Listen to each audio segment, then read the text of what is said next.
خبروں کے سلسلے کو آگے بڑھاتے ہوئے اب رخ کریں گے ہارون آباد کا۔ ہارون آباد شہر کے گرد و نواح میں 90% رقبہ پر گندے کیمیکل ملے پانی سے سبزیوں کی کاشت کی جاتی ہے۔ آلودہ پانی سے سیراب ہوئی سبزیاں کھانے سے شہریوں میں مختلف بیماریوں کی شرح بلند ہو رہی ہے۔ مزید اسی حوالے سے دیکھتے ہیں ہارون آباد سے ارشد علی غوری کی یہ رپورٹ۔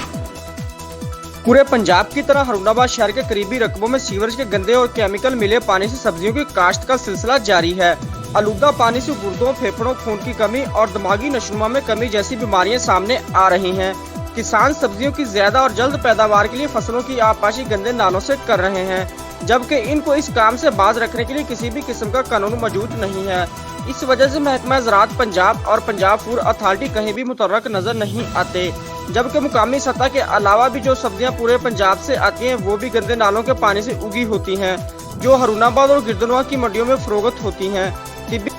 طبی ماہرین کہتے ہیں گندے نالے کے پانی سے تیار سبزیوں میں مضر صحت اثرات پائے جاتے ہیں، جس سے انسانوں کے پھیپھڑے، گردے متاثر ہو رہے ہیں اور بچوں کی دماغی نشوونما پر کافی برا اثر پڑتا ہے اور انسانی جسم میں خون کی کمی بھی پیدا ہونا شروع ہو جاتی ہے، جو کئی بیماریوں کو جنم دیتی ہے۔ شہریوں کا کہنا تھا کہ فیکٹریوں اور سیورز کے پانی سے سبزیاں کاشت کی جا رہی ہیں، جو انسانی صحت کے لیے انتہائی مضر اثرات ہیں، لیکن اس کی روک تھام کے لیے کوئی اقدامات نہیں کیے جا رہے۔ پنجاب فوڈ اتھارٹی اور ضلعی انتظامیہ کی ذمہ داری ہے کہ وہ کسان کو اس سلسلے میں مناسب رہنمائی فراہم کرنے میں اپنا کردار ادا کریں اور شہریوں کو مضر صحت سبزیوں سے بچائیں۔ کیمرہ ٹیم کے ساتھ ارشد علی غوری، ہارون آباد۔